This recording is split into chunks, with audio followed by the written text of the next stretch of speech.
Assalamualaikum warahmatullahi wabarakatuh. Perkenalkan, nama saya Yuliana Mahdiadaat Arina, NIM E2019-2177, Fakultas Ekonomi dan Bisnis Islam, Prodi Ekonomi Syariah 4. Di sini saya akan menanggapi video yang sudah dijelaskan oleh Bapak Abdul Wadud Nafis selaku pengampu mata kuliah Ekonomi Makro. Saya akan membahas langsung tentang inflasi secara konvensional dan Islam. Inflasi di dunia ekonomi modern sangat memberatkan masyarakat. Karena inflasi dapat mengakibatkan lemahnya efisiensi dan produktivitas ekonomi, kenaikan biaya, modal, dan ketidakjelasan biaya serta pendapatan di masa yang akan datang. Dalam ekonomi konvensional, inflasi adalah kenaikan harga suatu komoditas dalam periode tertentu.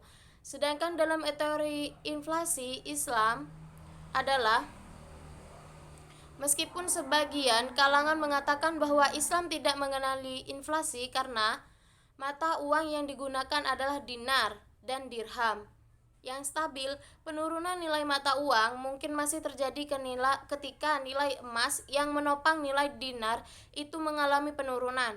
Secara garis besar, inflasi adalah di mana terjadinya suatu peristiwa moneter yang menunjukkan kenaikan tingkat harga barang dan jasa secara umum dan berlangsung terus-menerus.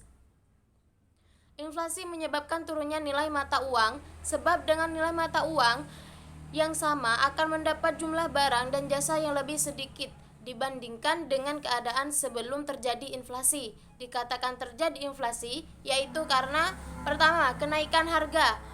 Harga suatu barang atau jasa dikatakan naik jika menjadi lebih tinggi dibandingkan dengan harga atau periode sebelumnya.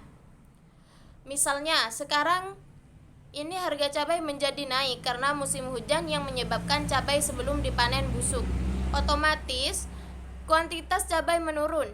Jadi, para petani meningkatkan harga cabai agar dapat meminimalisir kerugian yang didapat. Harga cabai sebelum musim hujan sebesar 15.000 per kilogram, dan pada saat kuantitas menurun harganya menjadi 60.000 sampai 70.000.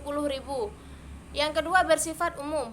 Kenaikan harga suatu komoditas dikatakan menyebabkan inflasi apabila kenaikan harga tersebut menyebabkan harga-harga barang lain atau harga-harga secara umum juga ikut naik. Misalnya, pemerintah menaikkan harga BBM, harga komoditas lain ikut naik. Kenaikan BBM akan merambat pada kenaikan harga bahan pokok seperti beras, bawang merah, dan komoditas lainnya. Yang ketiga, berlangsung terus-menerus.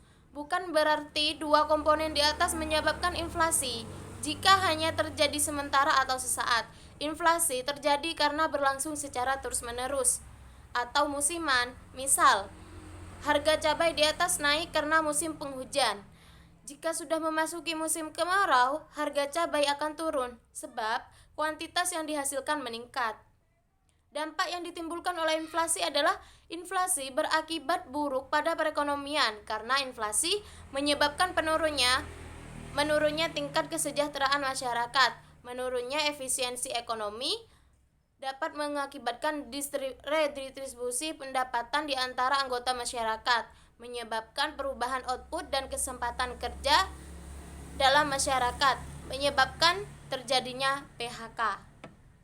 Menurut ekonom Islam, inflasi menimbulkan gangguan terhadap fungsi uang, terutama pada fungsi tabungan, pembayaran di muka, dan unit perhitungan. Melemahkan semangat menabung dan sikap menabung dalam masyarakat, meningkatkan kecenderungan untuk berbelanja, terutama pada non-primer dan barang-barang mewah, mengarahkan investasi pada hal-hal yang non-produktif seperti tanah dan logam mulia. Inflasi dapat terjadi karena berbagai sebab. Di sini ada perbedaan pendapat penyebab inflasi antara ekonom konvensional dan ekonom Islam. Cukup sekian dari saya. Apabila ada salah kata maupun baca, saya mohon maaf yang sebesar-besarnya. Wassalamualaikum warahmatullahi wabarakatuh.